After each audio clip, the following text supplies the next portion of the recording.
Salut Kevin, Salut Johan, ça va? ça va et toi? Ça va, nickel. Tu m'entends bien?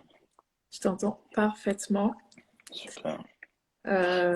Alors comme ça, tu me lâches dans une heure. Ouais, non, désolé, je dois courir sur l'événement de Glory. Ouais, Du coup, le temps de me préparer, de sortir de ma banlieue profonde et d'arriver sur Paris, bah, faut que je sois parti dans une heure. ouais, j'imagine. Après, c'est vrai que en préparant, voilà, on attend que les gens se connectent un peu. En préparant l'interview, je me suis dit, quand tu m'as écrit que tu devais partir à l'événement de Glory, je me suis dit, il est sérieux, il a juste rien que ton parcours, c'est une heure en fait. C'est une heure rien que ton parcours, ce que tu as fait, parce qu'en fait, t'as fait tellement de choses. En fait, je savais pas, hein. C'est marrant parce que bah, ça fait, on s'est rencontrés en 2017, je pense. Et je savais pas Ouais, à quel point c'était 2017, hein. Et ouais, j'avais c'est ça, au jamais moins. creusé aussi loin. T'as fait énormément de choses en fait. Donc je me suis dit, ah, du coup, on va couper des trucs pour pouvoir parler de un peu de tout. Et à Violaine qui dit que t'es toujours overbooké. Non, Violaine, je l'ai vu hier, hein, tu vois, pour le coup. Donc, c'est des rumeurs, ça, c'est des rumeurs. C'est des rumeurs.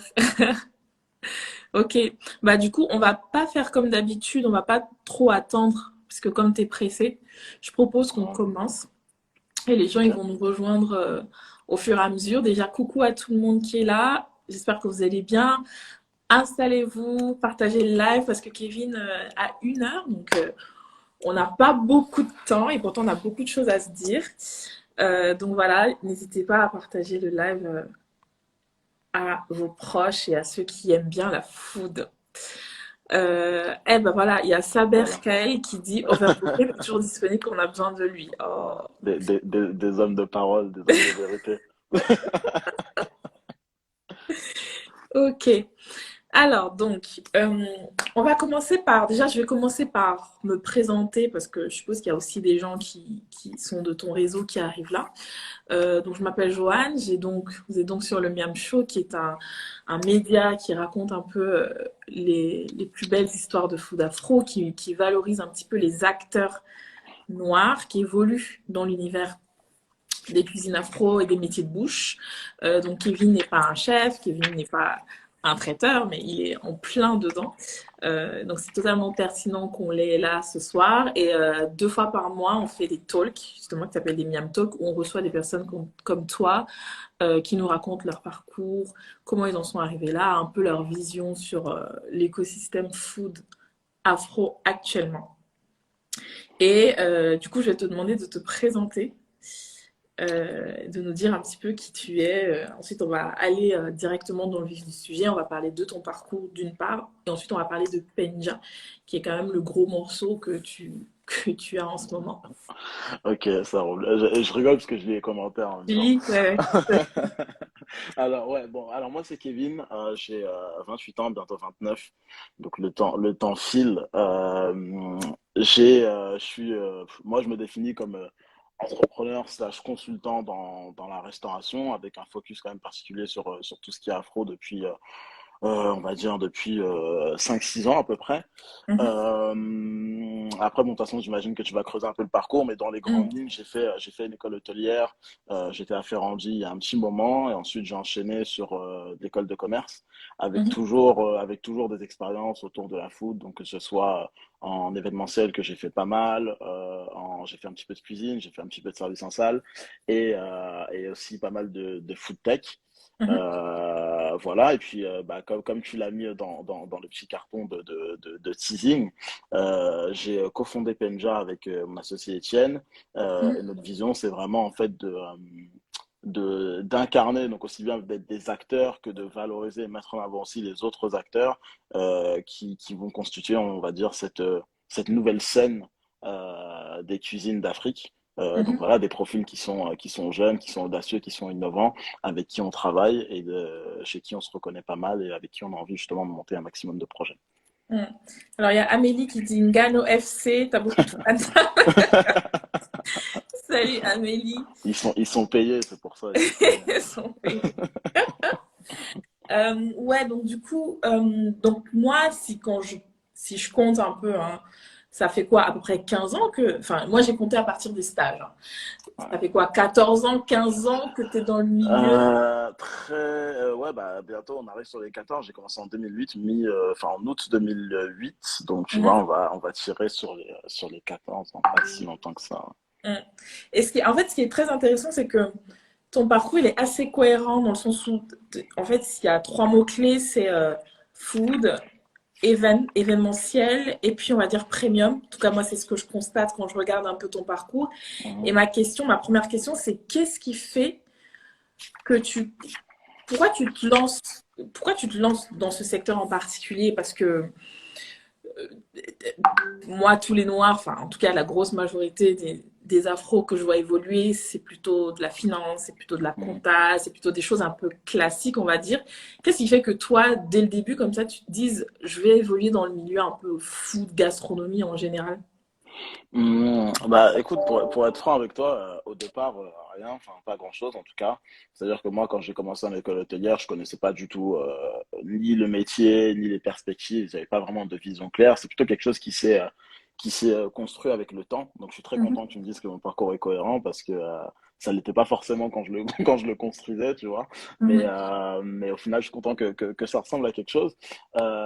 Mais si tu veux, quand j'ai commencé, moi j'ai commencé en service en salle et je me suis vite rendu compte, pas forcément de ce que je voulais, mais en tout cas de ce que je voulais pas, et je me voyais pas forcément, tu vois, poursuivre une carrière longue dans le service, c'est-à-dire que je me projetais pas, voilà, dans ces métiers-là avec des perspectives d'évolution qui me plaisaient. Mhm. Et c'est pour ça que je me suis orienté vers l'événementiel. L'événementiel, pour moi, c'était le moyen de bouger parce que je me lasse assez vite des choses, donc c'était le moyen de bouger, de rencontrer un maximum de personnes Mhm. de m'enrichir aussi au contact de différentes influences. Et Mhm. donc, c'est à partir de là, je pense que j'ai commencé à peaufiner un peu cette vision. La dimension premium, je pense très sincèrement que elle vient en tout cas aussi du fait que tu vois bah j'étais à Ferrandji qui est quand même une très bonne école et donc au final Mhm. on te forme quand même à certains standards et au final en général surtout quand tu es assez jeune quand tu es formaté voilà, à certaines pratiques, à certaines manières de faire, c'est compliqué de, entre guillemets, de faire autrement. Donc je pense que c'est ce socle un peu de départ qui m'a donné ce côté un petit peu premium, comme tu dis. L'événementiel, c'est venu avec mes premières expériences. Et après, l'amour pour la food, et spécifiquement pour la food afro, les cuisines d'Afrique, afro, etc., euh, ça s'est construit aussi dans le sens où, en fait, moi, c'est parti comme beaucoup hein, du constat fameux constat que c'est sous-représenté, qu'on ne voit pas assez, et qu'en fait, bon, bah, tu comprends pas forcément pourquoi. Et Mhm. bah, moi, je me suis dit, OK, bah, ma petite réponse à moi, à mon échelle, ça va être de lancer mes propres projets, donc de faire de l'événementiel à défaut de pouvoir faire un restaurant, parce que pas assez de sous. Et donc, du coup, c'était vraiment la première porte d'entrée pour moi, ça a vraiment été l'événementiel. Et après, moi, je qualifie même pas. En tout cas, il y avait la recherche du premium. Quand tu regardes derrière, c'est toujours plus facile de critiquer. Moi, ce que je regarde, je vois pas forcément du premium dans tout ce que j'ai fait, mais en tout cas, la volonté euh, d'innover et de créer, Mhm. c'est surtout ça, moi, qui m'anime plutôt que de me réclamer, on va dire, du premium ou du fast-food ou de la street-food, de mettre des cases. Ce qui m'intéresse, c'est juste d'avoir le sentiment, en tout cas, voilà, d'innover un petit peu. Mhm. Bah, super clair. Et du coup, finalement, en 2017, tu finis par créer un restaurant, parce que tu disais tout à l'heure, pas forcément Yeah. assez de moyens. Tu le crées. Alors, pourquoi? Parce que donc, tu as lancé African Table. Donc, si j'essaie de refaire le parcours et tu me dis si c'est ça. Donc, tu lances Yes. African Table, qui est un service de traiteur événementiel afro. Et d'ailleurs, enfin, j'ai mangé. C'était très bon, très original, une approche hyper originale.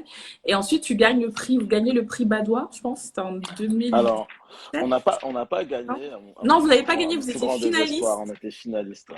On c'est était ça. Et Mais pas par contre, sûr, non, ce qu'on a gagné, c'est le prix, je crois qu'ils appellent ça le prix du public ou quelque le chose comme prix du ça. C'est-à-dire public. c'est-à-dire qu'on a eu plus de votes, donc c'était déjà pas mal. Exactement. Et est-ce que c'est justement, parce que moi, ce que je comprends, c'est que vous n'avez pas gagné parce que vous n'aviez pas de resto. Est-ce que c'est vrai? Est-ce que c'est pour ça que derrière, African Table devient un resto? Ou en fait, à quel moment ça se goupille et tu te dis, on va passer du traiteur événementiel au resto? Alors, ça s'est fait plutôt dans l'autre sens, dans le sens où en fait on a fait pas mal d'événements. Moi, ça m'a permis aussi de trouver un peu mon rythme et de savoir précisément ce que je voulais faire. J'ai Mhm, rencontré la personne qui a été mon chef de cuisine associé, qui s'appelle Michael Taubira, qui lui, du coup, est toujours d'ailleurs cuisinier. Il a fait pas mal de belles maisons, mhm. pas mal d'étoilés aussi. Et donc, du coup, on partageait un peu cette même vision justement, tu vois, d'innover, d'arriver à créer. Ce qui est intéressant, c'est que lui est haïtien. Donc en fait, on pouvait aussi faire des croisements un peu sympas entre les produits Ouais. d'Afrique et les produits des Caraïbes de manière générale. Donc c'était assez cool. Mhm, On avait plus ou moins le même âge, donc ça a aidé aussi, tu vois, dans la compréhension, dans la lecture, et dans un positionnement un peu street food contemporain. mhm, Et donc on a fait pas mal d'événements, vraiment à gauche à droite, un peu partout à Paris. Et à un moment donné, en fait, le point éphémère arrive vraiment comme une opportunité. C'est-à-dire que moi, je vois, pour te donner vraiment le détail du truc, je vois un post qui passe sur Facebook qui annonce que les anciens résidents quittent le lieu. Et donc, du coup, j'envoie un message en me disant, bon, bah écoute, je savais pas trop ce qu'il en était, quelles seraient les conditions, mais je me dis, bon, écoute, il y a peut-être quelque chose à faire par là-bas. Et on a une réponse hyper rapidement. On fait un petit testing, on se présente, on envoie un petit dossier, etc. Mais tout se fait très vite, c'est-à-dire qu'en une dizaine de jours, j'étais dans les cuisines en train de bosser. Donc en fait, c'est pas forcément quelque chose qu'on avait anticipé. C'est quelque mhm. chose qui nous est tombé dessus, c'est quelque chose qu'on a pris du coup comme un challenge et on s'est mis vraiment juste à, à créer, à faire ce qu'on savait faire quoi. Et la bourse Badois en fait arrive après le point Après, éphémère, ok. juste après en fait. Mhm, Mais ça tombe bien parce que ça nous donnait, on avait justement eu ce petit temps fort avec le point éphémère. On avait peur que ça retombe, donc la Ponce Badois est arrivée juste après. Donc ça nous a permis quand même de continuer à avoir une actu et de valoriser aussi tout ce qu'on avait fait là-bas. Et mhm, c'est ça qui nous permet justement d'arriver en finale aussi, je pense, et qui voit que il y a ce qu'on appelle une preuve de concept, c'est-à-dire que les gens sont venus, ont goûté, on a eu un petit peu de presse, etc. Et donc voilà. Et effectivement, on gagne pas parce que pas de projet de resto. Je pense que pour faire un peu l'autocritique, notre vision n'était pas forcément très claire non plus de ce qu'on voulait faire. Alors qu'en mhm, face, on avait des gens qui non seulement avaient une vision très très précise, avaient des plans, avaient surtout, et c'est le nerf de la guerre, le financement. Et donc du coup, forcément, je pense qu'en termes de concept, on était quatre finalistes, on était quand même parmi, en tout cas, les plus originaux. Mais mhm, c'est vrai qu'à côté de ça, l'originalité, il faut aussi pouvoir la baquer par des choses solides et qu'à ce niveau-là, on était encore un peu léger. mhm. Et alors, donc, du coup, là, vous êtes sur une vitesse de croisière. Vous faites 100K en 2 ans avec Yep, African Table en termes de chiffre d'affaires. yep. Et en fait, qu'est-ce qui se passe pour que il y a plus, enfin, African Table, ça s'arrête? Pourquoi? Comment? Alors qu'on est sur une pente, en tout cas de l'extérieur, ascendante. Bah, écoute, c'est de l'extérieur, pente ascendante. Après, ce qui nous a vraiment mis des bâtons dans les roues, c'est qu'en fait, on est en pleine période de grève des transports et ensuite gilets jaunes. Mhm. Et comme on quittait le point éphémère, on revenait sur un format 100% événementiel. Et du coup, l'événementiel à ce moment-là, c'était quand même très compliqué. C'était très chaud. Ça a un peu mis le projet en difficulté. Ça nous a un peu poussé nous-mêmes à, tu vois, à nous re-questionner un petit peu sur ce qu'on avait envie de faire et comment on voulait le faire. Mhm. Michael, pour le coup, est reparti dans ses aventures de gastro. Moi, Mhm. je me suis dit qu'en fait, il fallait trouver une autre formule et un autre moyen de poursuivre un peu cette mission, on va dire, cette quête, Mhm. mais tu vois, de le faire de manière aussi plus agile. Et, euh, et aussi, tu vois, il y avait une volonté toute personnelle pour moi d'arriver à prendre un peu de recul sur l'opérationnel. Parce qu'en fait, on sortait du coup de 6 mois intenses où on bossait vraiment 7 jours sur 7, matin et soir, Ouais. sans vraiment avoir de pause entre les deux. Et donc, Mhm. en fait, tu vois, il y avait aussi besoin de se reposer et de se repositionner un petit peu. Mhm. Voilà, chose qu'on a faite. Et du coup, African Tables s'est transformé, pour pas dire est mort, parce qu'en vérité, dans la foulée, en fait, j'ai rencontré Étienne, du coup, avec qui je suis associé maintenant, Mhm. qui, en fait, c'est un petit monde, c'est-à-dire que tout le monde se connaît déjà plus ou moins, mais quand on Ouais. a fait le concours Badois, il m'avait écrit, donc du coup, on a échangé, on s'est rencontrés, et puis de là, on commençait à naître tous les projets dont on va certainement parler Donc, juste on va après. parler. Et donc, du coup, là, entre African Table qui s'arrête et la suite, tu as quand même une expérience de freelance Yep. entre-temps. Tu Ouais. bosses, comment tu bosses? Est-ce que tu es en interne dans des boîtes? Est-ce que tu es freelance? Comment tu fais, comment tu combles le gap avant d'arriver à ton partenariat avec Étienne qui, il me semble, c'est un an, ça fait un an que vous collaborez, non? À Alors, je crois peu que près? ça fait un peu plus, hein, parce que bon, D'accord. je suis très mauvais en date, mais déjà, si le Covid, ça fait à peu près 2 ans. Avant ça, on était Ouais. déjà ensemble, donc je pense que ça va Mhm. faire, ouais, 2 ans, un peu plus, peut-être un peu plus de 2 ans. Mais Mhm. comment est-ce qu'on arrive à là? Moi, juste après, je prends un poste chez Taster, donc Ouais. qui faisait de la dark kitchen. Bon, à l'époque où j'y étais, c'était beaucoup moins connu que ça l'est maintenant. Donc c'était Mhm. hyper intéressant en termes de challenge et d'expérience pour moi, parce qu'en fait, j'arrivais à un moment où ils sont un peu pionniers de ce modèle-là en France et en Europe. Mhm. Moi, je connais le modèle de nom, mais en fait, j'ai jamais bossé dedans, donc ça me permet d'être insider. Mais je suis pas du tout freelance à ce moment-là, je suis vraiment salarié. C'est ça. Ok. Je suis sur un poste de responsable des opérations, c'est-à-dire qu'en fait, je supervise les 5 cuisines qu'on avait à l'époque. Et c'est bah, beaucoup de management et bah, une initiation, je dirais, à bah, ce qu'on connaît maintenant un peu partout, c'est-à-dire bah, des process spécifiques à la livraison, la vente à emporter, etc. Donc voilà, je fais ça. Mhm. Et en parallèle, effectivement, j'ai bossé un petit peu avec une boîte de consultants en restauration. Donc, j'enchaîne, en fait, ces expériences après qui s'enchaînent les unes après les autres. Mais vraiment, avec moi, la vision, c'est de développer mon expertise de la restauration de manière générale. Parce qu'en Mhm. fait, au-delà des spécificités, de ce qui fait les spécificités afro, il y a un socle de connaissances un peu commun au final. Et donc, je me dis que tu vois, arriver à connaître, à découvrir ce nouveau modèle des Dark Kitchen, bosser avec des consultants opérationnels et donc être au contact des restaurateurs et comprendre mieux les problématiques, comment les adresser, etc. Pour moi, ça fait sens. Et en Ouais. fait, je sais qu'à un moment donné, c'est des choses qui seront que je pourrais de toute façon valoriser dans d'autres projets, quoi. Ouais. Ouais, mais tu vois, c'est ce que je disais au début, c'est qu'il y a quand même beaucoup de cohérence finalement dans ce que tu as fait parce que tu as touché à tout, tout ce qui concerne l'écosystème food en fait.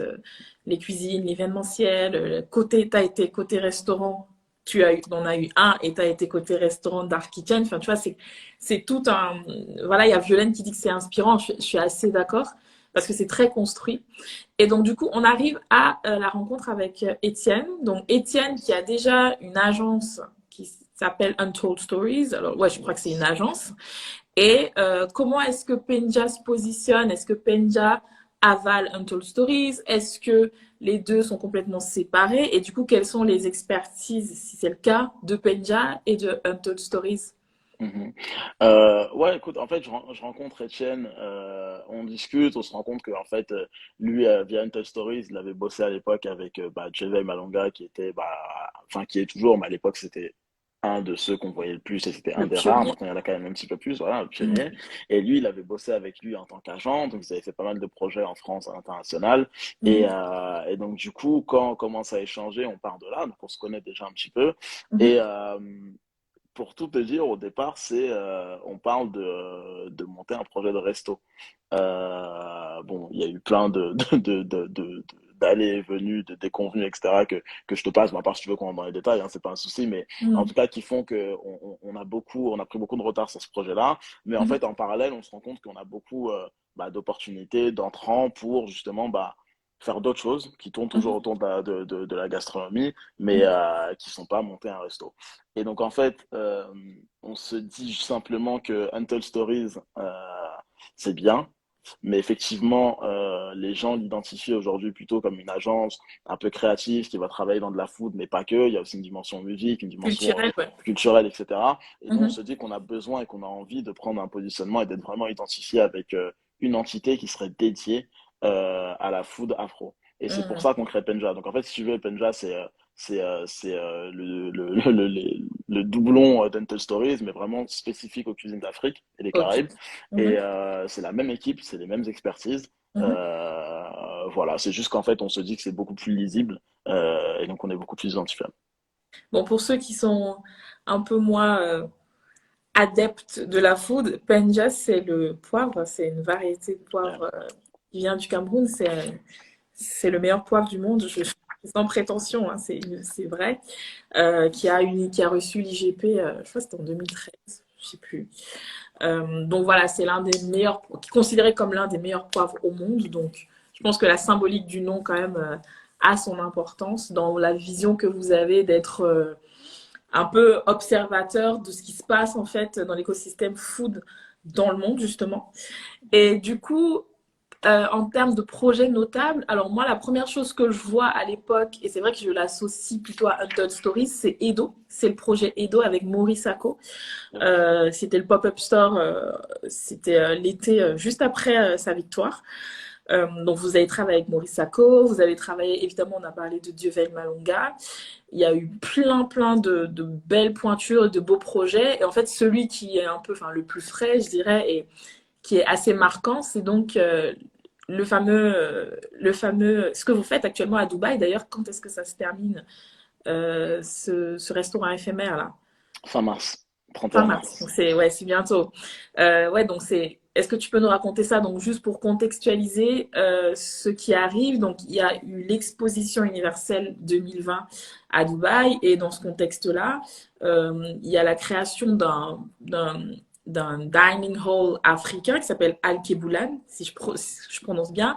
Et du coup, Penja est invité pour faire une proposition sur un stand en particulier. Donc, déjà raconte-nous hein, l'aventure, le début, comment ça commence, comment vous construisez ça et comment vous choisissez les chefs, parce qu'il y en a trois du coup, Glory, Pierre Siway, Glory Cabé, Pierre Siway et Mousse, Mousse à dont j'ai Cogoulé. oublié le nom de famille. Donc raconte-nous un petit peu comment tout ça se goupille. Yes, bah écoute, nous, si tu veux, on est contacté parce que justement, bah, identifié comme étant en tout cas bah, un des acteurs qui œuvre sur ce segment food afro. Donc, on est contacté, on échange avec les porteurs de ce projet-là qui nous expliquent un peu la vision, l'ambition. Si tu veux, le modèle, en fait, pour donner peut-être un peu de contexte, c'est dans le cadre de l'Expo universelle. Il y a plusieurs espaces de restauration qui sont sur l'expo. Et en fait, nous, on fait partie d'un projet, donc d'un espace de restauration où au final, il y a 7 concepts food et 2 concepts de bar. Et donc, du coup, on fait partie de ces 7 concepts food. Et donc, du coup, on nous demande bah, de créer une offre de restauration pour justement bah, les différents publics qui vont se croiser le temps de l'expo.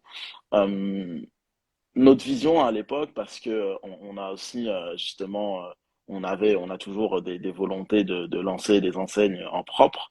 Notre vision, enfin au départ, c'est de se dire, ok, ben en fait, on va poser notre enseigne et ce sera l'occasion de le lancer entre guillemets en grande pompe à Dubaï, de faire une belle annonce et puis après de le ramener en France.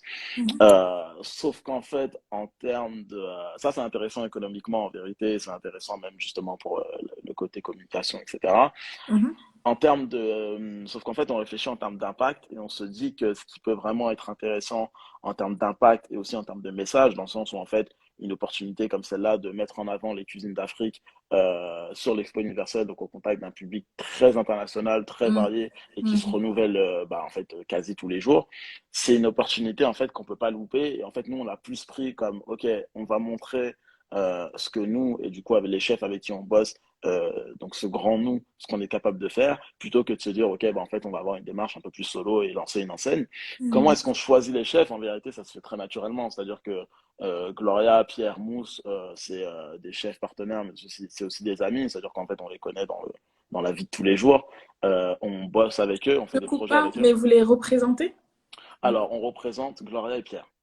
Ok. Voilà. Mais donc du coup, mais après, tu vois, même Mousse, on a des relations de travail aussi avec, c'est-à-dire on a eu à faire des projets ensemble, à se donner des coups de main, etc. Donc Mhm. en fait, c'est très simple parce qu'on se connaît et c'est aussi très simple parce qu'en fait, leurs offres sont ultra complémentaires. C'est-à-dire que Gloria, c'est une chef afro-végane, Mhm. donc c'est voilà des produits qui sont inspirés des différents terroirs d'Afrique et au-delà des Caraïbes, parce qu'elle a vécu au Brésil pendant un moment, donc elle puise vraiment son inspiration dans, on va dire, les cuisines afro-descendantes au sens large, mais tout est Mhm. vegan. Pierre, lui, comme tu l'as bien mis en story d'ailleurs, lui, il vient de l'école de la bistronomie, c'est-à-dire qu'il a été formé, enfin, il a bossé auprès de Camp de Bord au tout début de la bistronomie, donc c'est vraiment un des piliers de ce mouvement-là. Mm. Et en fait, il est d'origine camerounaise et justement, dans son resto, le Garde-Temps dans le 9e, il s'amuse à mixer un peu ses influences, c'est-à-dire qu'en fait, tu retrouves des plats qui vont avoir la forme et parfois même un peu le goût de la bonne cuisine française, assez traditionnelle de terroir, etc. Mais tu vas toujours avoir des petites pointes d'Afrique, notamment du Cameroun, du poivre de Penja par-ci, de l'hibiscus par-là, du jus par-ci, etc. Mm. Et Mousse, lui, en fait, il est pâtissier. Mm. Il a fait, honnêtement, il a un CV assez impressionnant. Il a fait vraiment que des belles maisons, de l'étoilé. Il a bossé chez El Bulli à l'époque. Et en fait, lui, il travaille justement une pâtisserie à base de produits africains, très faible en sucre.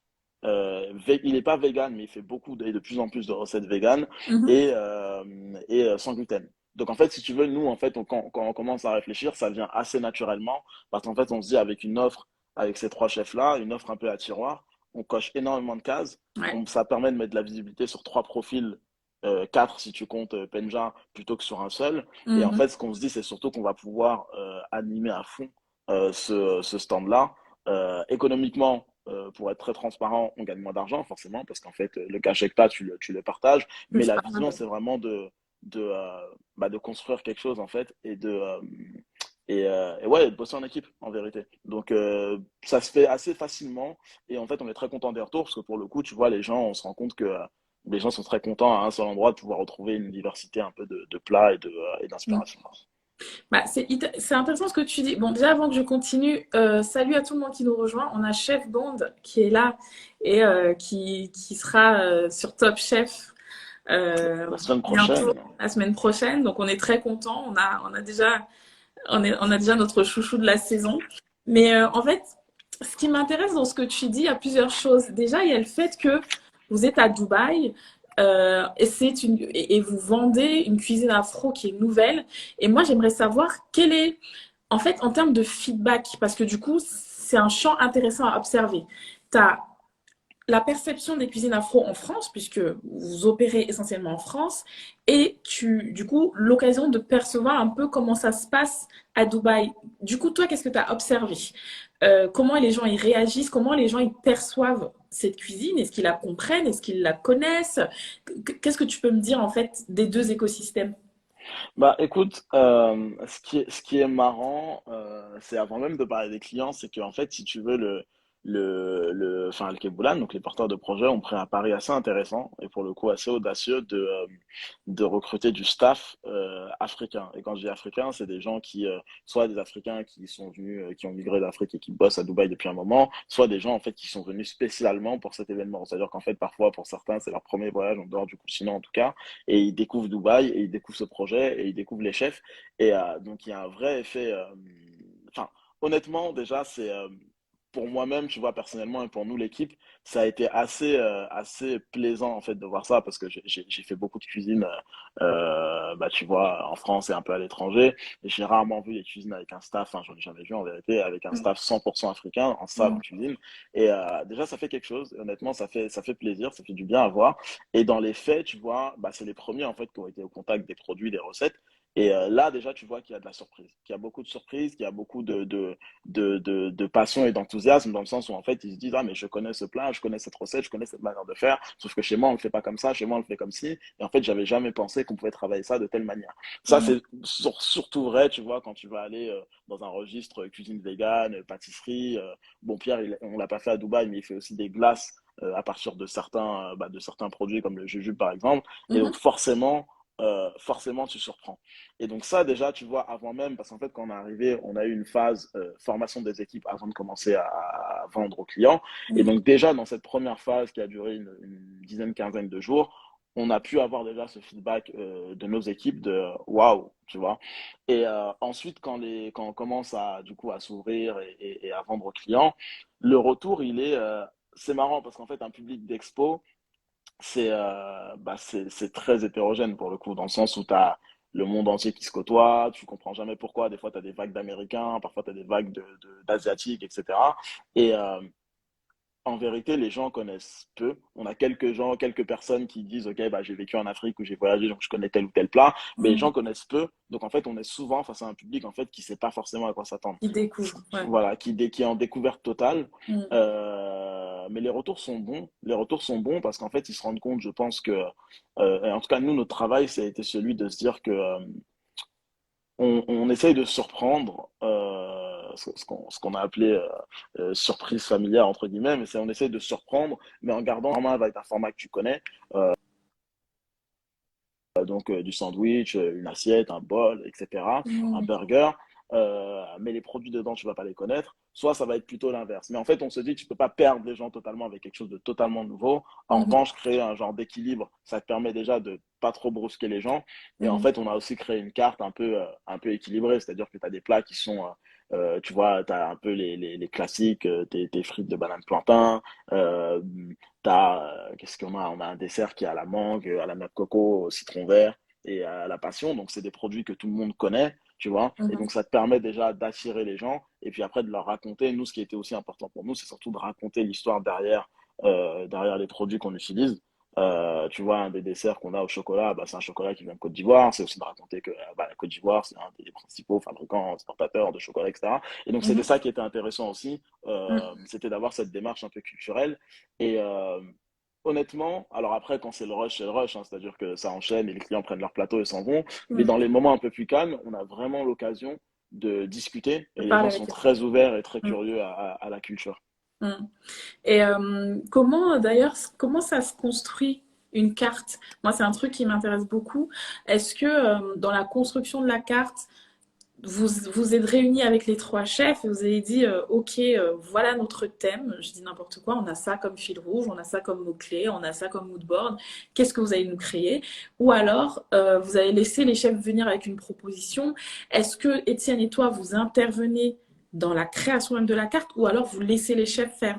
Comment vous construisez la carte?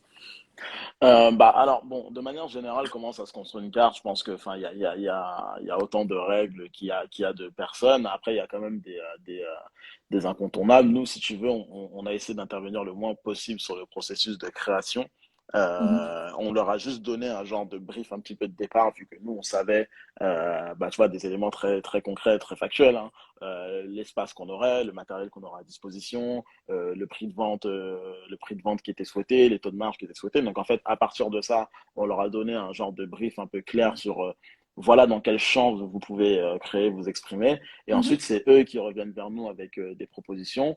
On fait un genre d'harmonisation parce qu'en fait, c'est ça le challenge, c'est que vu qu'il y a trois chefs, c'est trois manières de travailler, c'est Ouais. trois types enfin, chacun aime utiliser ses produits, chacun aime faire son type de mise en place. Donc, on a dû faire justement bah, des arbitrages et chacun a dû faire un peu des compromis pour aussi rentrer dans quelque chose qui opérationnellement soit viable en fait. Mais ça s'est super bien passé parce qu'en fait, ils se connaissaient pas pour le coup, mais ils ont appris à se connaître Ouais.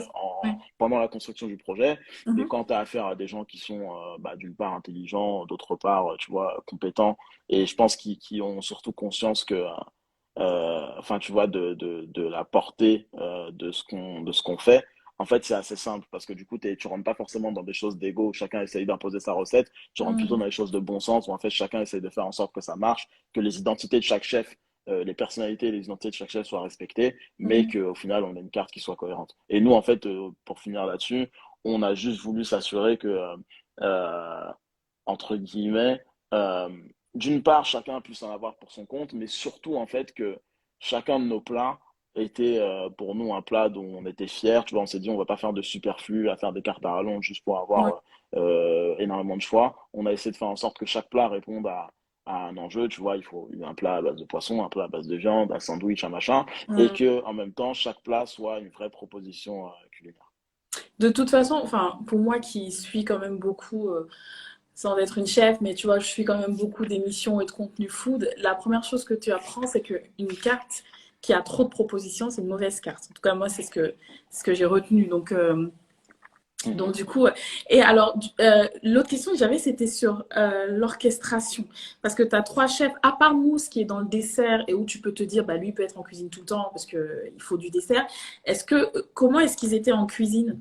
Est-ce que c'était chacun son jour? Est-ce que c'est les trois en même temps? Comment, l'orchestration, elle se faisait comment à ce niveau-là? Là, tu me parles dans la phase de préparation, de test, etc.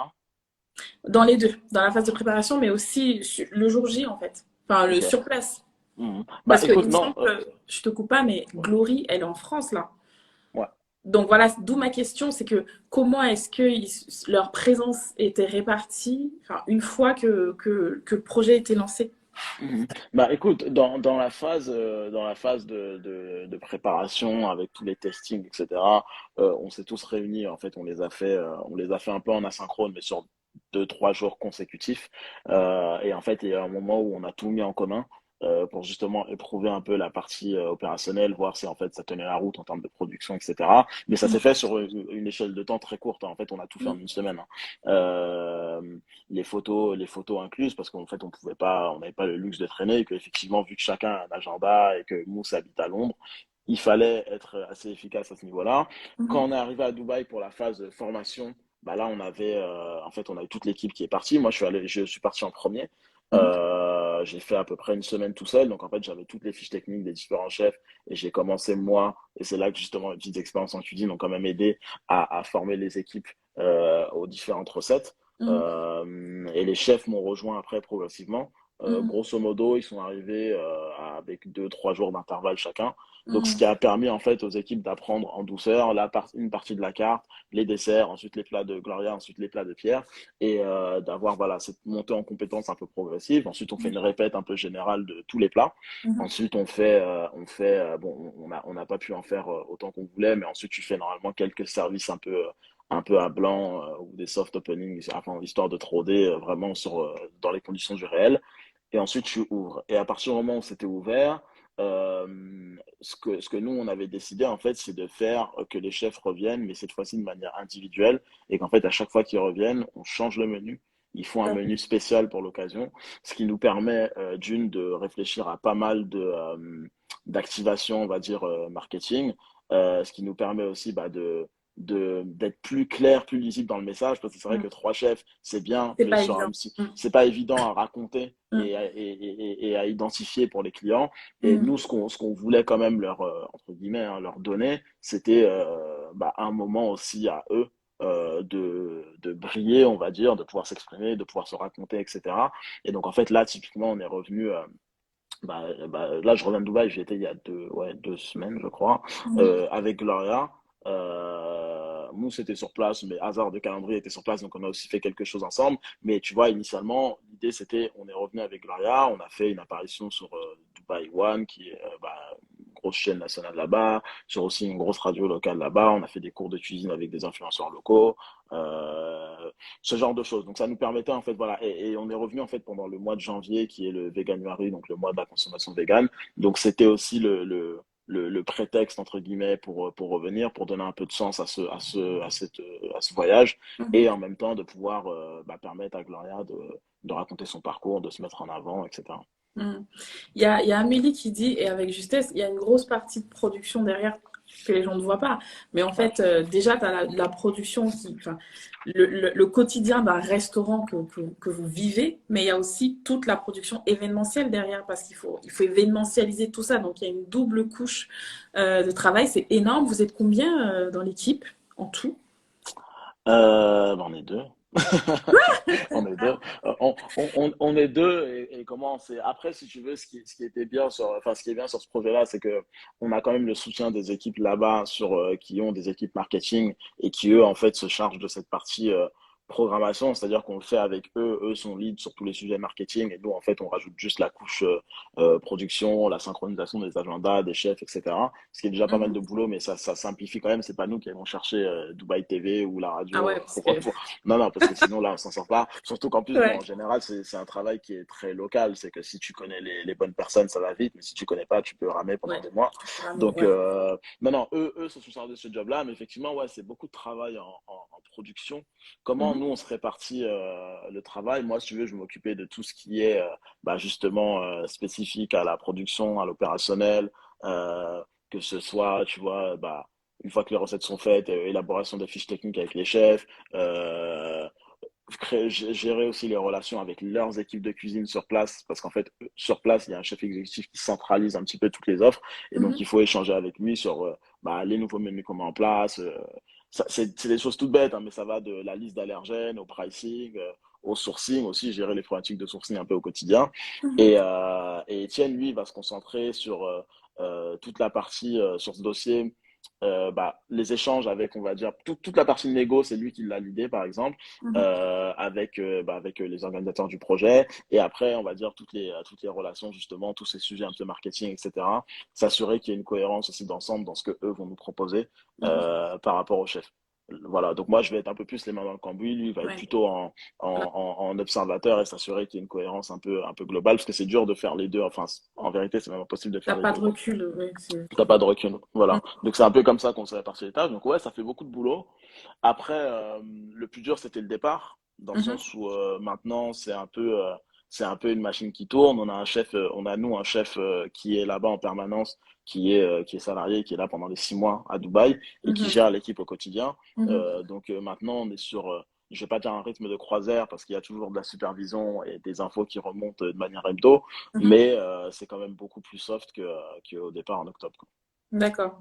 Et du coup, c'est quoi le next step là? Donc en mars, vous terminez cette fabuleuse aventure de 6 mois. Et c'est quoi les projets qui arrivent juste après? Bah, écoute, déjà, ce projet de foot court, alors après, ça, c'est pas entre nos mains, mais il a vocation à se dupliquer, à faire des émules. Là, il y a une annonce qui a été faite il y a quelques jours, que le projet se déplacerait sur Harlem et à Londres. Mhm. Donc, l'idée, c'est de poursuivre cette aventure. On n'a pas encore de timing très précis, très arrêté, mais en tout cas, l'idée, c'est de poursuivre, bah, tu vois, voilà, hein, de continuer le travail qu'on a entamé à Dubaï. Et je pense que ces marchés-là seront d'autant plus intéressants qu'ils sont déjà plus proches de nous géographiquement et ou culturellement. Et donc, ouais, ça va être assez sympa. Et je pense que, tu vois, tu me demandais l'accueil du public. Pour le coup, on va avoir face à nous des connaisseurs. Donc, je pense que ça va être aussi assez intéressant, même pour nous, de se challenger un peu sur ce qu'on est capable de proposer. Mhm. Euh, Après, on poursuit le travail qu'on fait avec les chefs, donc ce travail de représentation, c'est-à-dire que bah, là, tu vois, l'événement que j'ai après, Glory, là, elle est en train de cuisiner pour So House. Mhm. Elle a un dîner là ce soir avec eux, donc on continue un peu ce travail, voilà, de représenter les chefs, de leur trouver des opportunités, de veiller à leurs intérêts et d'arriver à monter des projets avec eux, que ce soit des projets éphémères ou des projets plus long terme. Euh, Nous, de notre côté, on est sur la création d'une enseigne de restauration qui devrait voir le jour là, courant avril-mai, si tout va bien, dans ces eaux-là, Mhm. sur Paris. Donc c'est bien, ça va être bien, ça Super. va être proche de nous et les gens vont aussi pouvoir découvrir notre univers à nous et une partie en tout cas de notre vision. Mhm. Et, euh, et après, ce qu'on fait, on est sur différents projets et ce qu'on a envie de développer de plus en plus, c'est justement cette partie un petit peu développement, création de concepts F&B, c'est-à-dire que ce soit en consulting, tu vois, moi j'ai bossé sur le consulting d'un resto là qui a ouvert en 18e qui s'appelle Mama Costa, qui est voilà d'inspiration afrodescendante sur un format un petit peu tapas, etc. Ah, Et je bien. Tu étais dessus, tu étais sur le projet. Super. Ouais, Ouais. totalement. Jusqu'à là, la fin décembre, début janvier, je les ai accompagnés sur toute la phase de création. Mhm. Et c'est ce genre de choses qu'on a envie de continuer à faire, de bosser Mhm. aussi, de continuer à bosser avec les acteurs en fait de la food afro et Mhm. de monter de plus en plus de projets. On a aussi des projets de formation. De formation, salut mon ami Saber. On a aussi des projets de formation au métier de la restauration, toujours avec cet ADN afro. Donc pour un- on va certainement le découper en phases. Je pense que là, on va annoncer dans pas très longtemps des formations en ligne. Et ensuite, la phase d'après, c'est des formations en physique sur le terrain pour préparer bah, des gens qui veulent se lancer dans les métiers de la cuisine, du service en salle, mais quand même, voilà, sur des bases internationales, des standards internationaux, mais avec aussi bah, quelques modules et des spécificités liées aux cuisines d'Afrique. Mhm. Bah, tu fais la très bonne transition parce que du coup, j'allais te demander, j'allais te parler de ton projet, là, African Institute, non, Yep. African Gastronomic something, my bad, j'ai oublié le nom. T'as un C'est, projet avec la ouais, Oui, tu peux c'est nous en parler? totalement. C'est l'Institut gastronomique panafricain. Exactement. Pourquoi je le dis en anglais alors qu'il est en Je français? ne sais pas, tu as peut-être lu mon LinkedIn en anglais, mais c'est plus joli en anglais, hein. Moi, tu vois, même pour anecdote sur le nom, on a beaucoup réfléchi sur le nom parce que tu vois, c'est un nom qui est un peu lourd, tu vois, mais on voulait quelque chose qui sonne, tu vois, entre guillemets, un petit peu sérieux et qui, tu vois, qui en impose, qui pose un peu le contexte. Mais Mhm. la vision derrière, en fait, c'est que moi, si tu veux, Clarence, bah, on s'est rencontrés, bah, pareil, je crois à peu près en 2017, 2016. On est devenus amis, on est resté en contact depuis. Et moi, je sais que au-delà de sa casquette de chef, elle a vraiment une vraie vision et une vraie volonté de s'inscrire dans le temps long, de monter différents types de projets, notamment liés à la formation. Mhm. Elle veut vraiment bosser en Afrique sur le terrain. Et Mhm. donc, du coup, cette opportunité de commencer à donner des cours, elle arrive. Moi, j'en parle à Clarence qui, tout de suite, bah, est motivé. Donc en fait, on se dit, bon, bah, plutôt, parce qu'à la base, c'était donner des cours, tu vois, de manière, enfin, comme des profs, des intervenants. Et en Mhm. fait, on se dit que derrière ça, il y a la possibilité, l'opportunité plus grande de vraiment se lancer et structurer quelque chose de concret et de durable. Mhm. Et notre vision sur ce projet, c'est grosso modo, pour le vendre simplement, c'est un organisme à mi-chemin entre Ferrandi et Cuisine Mode d'Emploi. Donc Ferrandi pour le côté excellence académique, le réseau, etc. et la notoriété. Et de Mhm. l'autre côté, Cuisine Mode d'Emploi pour le côté formation courte, très pratique, très opérationnelle. Ouais. Parce il y a des réalités, surtout si tu te bases en Afrique, structurelles qui font que des formations longues, il y en a d'ailleurs qui existent, il y a des très bonnes écoles hôtelières, très bonnes écoles de restauration qui le proposent. Mais nous, on croit vraiment qu'il y a aussi, en tout cas, un besoin de formation plus courte pour en fait former des gens de Ouais. manière très rapide, qui soient prêts à bosser sur le terrain, à s'insérer dans le tissu économique et à participer justement à la création de valeur du pays, du continent. Mhm. Et c'est sur ce pan-là très spécifique qu'on veut se placer. Mhm. Et ce qui est bien, c'est que du coup, en fait, on a réussi, enfin, moi, avec Penja, avec les projets de restauration, avec tous les projets dont on a parlé là, à créer un genre d'écosystème qui fait que la difficulté principale, le challenge principal sur un projet comme celui-là, en vérité, c'est le financement. C'est de trouver les organismes qui sont prêts à financer Mhm. un institut de formation parce que Mhm. tout l'écosystème, en fait, autour que ce soit des chefs, que ce soit, bah, tu vois, même des intervenants comme toi qui sont capables d'amener toute cette dimension branding, marketing, storytelling, contenu, etc. Tout cet écosystème, en fait, on y Vous a accès, l'avez. on se connaît tous. Donc, en fait, Mhm. c'est juste de se dire à un moment donné, si on est capable, en fait, c'est aussi un appel, je vois que je fais en même temps, je profite de la tribune, mais Ah. si on est capable, en fait, de trouver des gens qui s'intéressent, de financer ce type de projet, Mhm. la main-d'œuvre, elle est là. Voilà.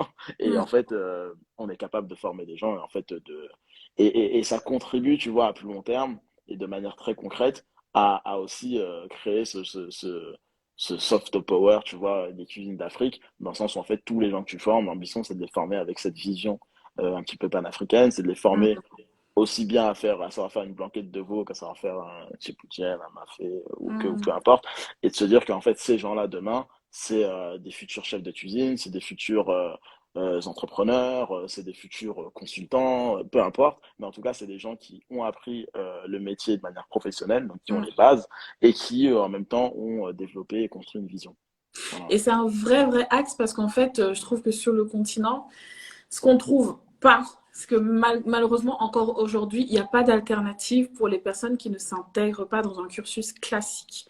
C'est-à-dire que voilà, je suis pas très bon dans le cursus classique parce qu'on n'a pas encore compris qu'il y a plusieurs types d'intelligence. Et tous ces jeunes-là qui savent pas où aller, qui savent pas trop quoi faire, finalement, si tu leur fais une proposition dans ce sens-là, je pense on a pas mal de pépites en fait qui peuvent être créées. Il y a des stages qui peuvent être faits, ils peuvent venir en stage quelques temps ici, repartir là-bas. Enfin, il y a vraiment un gros truc à creuser du côté de la formation. De toute façon, c'est un enjeu africain global, l'éducation à tout point de vue, et donc même dans la cuisine. Donc, franchement, c'est un super projet. Et alors, du coup, est-ce que ce projet est détaché de Penja?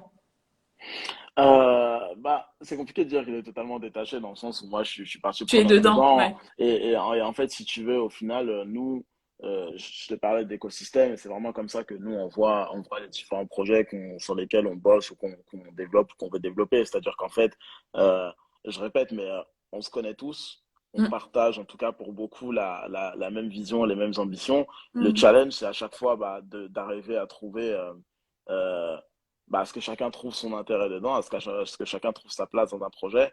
Mais si tu Mm. veux, aujourd'hui, euh, ne serait-ce que sur des problématiques, tu vois, qui vont être liées au branding, à l'image de marque de cet institut, de toute façon, Penja va intervenir dans le sens où, en fait, Ouais. entre guillemets, Etienne, pour le coup, va intervenir sur ces sujets-là. Donc, en Mm, fait, nous, on le voit vraiment juste comme créer des synergies. Après, on n'est mm, pas naïf, hein, tu vois, tout est business et c'est pour ça que je parlais, chacun trouve ses intérêts et c'est mm. aussi sur le plan économique, c'est-à-dire que qu'on arrive à travailler ensemble, que tout le monde arrive à dégager du profit parce que c'est ça aussi qui nous permet de continuer à faire des projets et grandir et faire grandir ce marché, quoi. Il y a Amélie qui dit que Penja va devenir une holding. C'est Bah, écoute, logique. écoute. Euh, super. Qu'est-ce que je voulais te demander? Déjà, je tiens à préciser qu'on est bien dans le timing. On est parfaitement dans le timing. On est parfaitement dans le C'est timing. magique. On a couvert tout, mais alors du coup, je ne suis pas trop allée dans les détails, mais on a quand même couvert tout ce que je voulais qu'on couvre. Du coup, pour terminer, moi, je voulais te demander un peu ton avis sur toute cette tendance de fond là, vegan, parce que je vois que de manière naturelle, par exemple, quand tu fais une proposition pour Al-Keboulan, tu mets du vegan. J'ai même envie de dire à 60%, parce que si on considère que Mousse fait aussi du vegan, finalement, ça prend le pas. Mm. Euh, Tendance de fond dans Afro-Vegan, toi, comment tu vois les prochaines années là sur les cuisines africaines? On avait ce débat où on se disait oui, mais bon, les Africains c'est quand même des mangeurs de viande, mais en fait pas tant que ça, parce que quand tu regardes nos cuisines naturelles, enfin nos cuisines traditionnelles, il y a quand même pas forcément trop de viande, haricots, beignets, coquilles, enfin tu vois, c'est pas non plus forcément carné. Donc toi, Mhm. c'est quoi ta lecture un peu de cette tendance de fond là sur nos cuisines à nous? Bah écoute, je te dirais, bon déjà nous, tu as dit 60, tu peux monter à 80 en vérité. Ouais, ouais, c'est Et ça. En fait, j'avais un peu peur, mais c'est un peu ça, c'est vrai en fait. non, non, non, mais c'est totalement ça. Et c'est drôle parce qu'on se rend même compte que les gens nous ont identifiés comme étant le comptoir vegan, tu vois. Aussi Mm. bien d'ailleurs le staff en interne que les clients. Donc c'est assez drôle à voir. Et c'est assez intéressant à voir parce que justement, oui, bah tu vois, la question que tu poses, on se l'est posé aussi. Moi, je pense que aujourd'hui, euh, avoir de toute façon des propositions véganes, enfin qui s'adaptent aux différents régimes spéciaux et notamment pour le coup au moins végétariennes voire véganes, je pense que de toute façon je vais pas dire que c'est obligatoire parce qu'en fait chaque concept a sa singularité. C'est-à-dire que si en fait tu veux monter un concept qui tourne autour de la viande, des produits de la mer mais à la sauce afro, t'es pas obligé de le faire en vérité, tu vois. Mm. Demain, je sais pas, je dis des bêtises, mais je monte un Buffalo Grill africaine, je vois pas l'intérêt. Alors peut-être que tu en auras une ou deux histoire d'eux, mais tu vois, ça va pas être le cœur de ton offre, loin de là. Moi, je pense que ce qui est important, c'est surtout d'avoir une cohérence d'ensemble et il y a un challenge par rapport à tout ce qui est justement, que ce soit créer ou adapter des recettes à la sauce vegan, c'est que c'est aussi un vrai savoir-faire. Et qu'aujourd'hui, malheureusement, tu as encore beaucoup de restos qui, pour eux, végétarien, vegan égale enlever la protéine et la Mm. remplacer, soit ne pas la remplacer du tout, ce que j'ai vu bien trop souvent, soit la remplacer, mais voilà, tu vois, par un truc, je sais pas, une patate douce rôtie qui traîne par là, ou trois morceaux de plantain frit. Et ça souligne, derrière, je pense qu'il y a un manque de volonté pour certains, mais je Mm. pense qu'il y a aussi vraiment un manque de savoir-faire. On revient à cette histoire de formation, dans le Ouais. sens où, pour créer, pour innover, ça repose toujours sur des bases techniques et sur des savoir-faire. Et en fait, si tu les as pas, soit tu ne le fais pas, soit tu le fais mal. Ça, tu Et fais donc, mal. moi, je pense que c'est une tendance de fond. Je pense pas que ce soit obligatoire. Je vois Elise qui met tout est relatif. Mm. Bon, je sais pas si tu veux préciser, mais en tout cas, moi, comment je le comprends, c'est justement, ouais, c'est que c'est pas indispensable. Moi, aller se lancer maintenant dans la course du vegan, dans celui qui aura le plus d'offres vegan, etc. Si tes propositions sont pas intéressantes, elles sont pas intéressantes. Tu Mm. vois, donc en vérité, c'est parce que tu en as 10 qu'on va les acheter. Moi, je Mm. pense que c'est surtout faire ce qu'on aime faire avant tout, Mm. faire ce qu'on sait faire et être capable de le raconter. Si on reste dans les grandes masses, les Africains restent des consommateurs de viande. Moi, je sais pas, j'aime à me dire que de toute façon, ça dépend parce que même tu as des établissements en fait qui sont africains mais qui vendent pas en tout cas leur clientèle n'est pas majoritairement africaine. Donc, en fait, Tout du à coup, fait. ce genre de constat et stratégie ne tiennent pas, tu vois. Mm. Et d'un autre côté, t'as pas un type d'Africain, tu vois. Bien Donc en sûr. vérité, c'est pour ça que moi je pense qu'en fait l'enjeu, euh, il est juste à titre individuel pour un restaurateur à titre individuel, c'est de faire ce qu'il aime et ce qu'il sait faire. Et Ex- après, de manière générale, à l'échelle du marché, je pense que ce qui est intéressant, c'est juste qu'à un moment donné, de la même manière que sur d'autres segments de restauration, cuisine française, asiatique, machin, qui en est pour tous les goûts en fait. Et que demain, quelqu'un qui se dit, ok, le fameux je vais manger africain, entre guillemets, bah, ils puissent avoir pléthore d'offres, c'est-à-dire avoir des trucs qui sont spécialisés seafood à l'africaine ou à l'afro, qu'ils puissent avoir un truc afro-vegan, etc. Moi, je pense que, en tout cas, moi, c'est ce qui m'intéresse plus que de voir en fait des gens se jeter à corps perdu dans le vegan alors qu'ils savent pas forcément le faire ou qu'ils sont pas vraiment adaptés. mm. Il y a Elise qui dit ça reste un marché à prendre, vraiment savoir qu'est-ce qui est vegan avant de faire quoi que ce soit. Ouais, ça rejoint un peu ce que tu disais. Je pense qu'il y a la dimension savoir ce qu'on doit faire, il y a la dimension histoire personnelle, ton positionnement personnel, qu'est-ce que tu veux raconter aux gens. Et quand on observe en fait les concepts qui marchent, c'est toujours les concepts où tu as une histoire personnelle derrière qui drive tout le reste. Donc, ouais, ouais, on est assez en phase. Il y a Roger qui dit qu'il boit toutes tes paroles. Mais tu vois, typiquement même, bah, tu vois, il y a Elise, il y a Roger, et chacun dans leur, bah, comme tu disais, de partant de leur expérience personnelle, proposent, tu vois, font des propositions qui sont très différentes, mais qui sont pour moi, tu vois, complémentaires. Et dans ces deux-là et dans plein d'autres, je vois pas, tu vois, une course à faire des recettes véganes ou une course à faire des recettes, j'en sais rien, moi, street food, parce qu'on sait qu'aujourd'hui, tout ce qui est snacking, c'est ce qui marche le mieux, c'est ce qui Mm, tient le mieux, même face à des situations comme le Covid. mm, Pourtant, Ellis, il a un positionnement très gastro. Donc, en fait, tu vois, moi, je pense que c'est tant que tu fais quelque chose qui te ressemble et quelque chose que tu maîtrises, en vérité, les gens seront beaucoup, et que tu sais le raconter, et ça, c'est aussi mm, un des gros enjeux pour nous, les gens seront beaucoup plus réceptifs que si tu te contentes, bah, d'essayer de faire des copier-coller, des choses qui te ressemblent pas. Je dis pas que ça peut pas marcher, hein, ça peut mm. marcher, mais je trouve que c'est même moins drôle, tu vois. Le but, c'est aussi de s'amuser, hein. C'est un métier qui est pas facile, donc si tu t'amuses pas, Ouais, je pense que bah, c'est pas ouf, quoi. c'est dommage. Bah écoute, Kevin, sur ces belles paroles, je tiens à te remercier pour ton temps. Je trouve que Merci à toi. c'était une belle interview. Enfin, je vais On a été laisser hyper efficace. les. On a été hyper efficace, on a dit beaucoup de choses et du coup voilà, je laisserai les gens la réécouter. Quant à vous, mes chers abonnés, je vous dis merci pour votre temps et pour votre présence.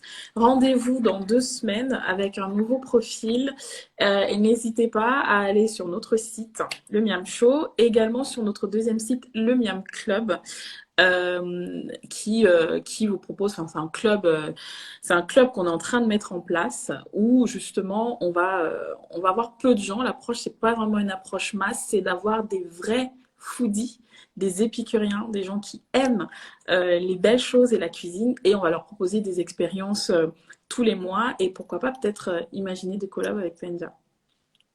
Écoute, avec grand plaisir. Merci Johan en tout cas pour l'invitation et ouais, je trouve aussi que ça a été une belle interview. J'espère que ça a apporté un petit peu je sais pas, d'inspiration, de savoir, peu importe, En tout cas, de l'inspiration, joie je à sais, minima aux parce qu'il gens. y a eu plein de gens qui ont dit très inspirant, merci. Oui, Bon, alors il y oui, a ton mais je te dis, frère aussi ils qui sont le dit, payés, est-ce que ça tu compte? vois.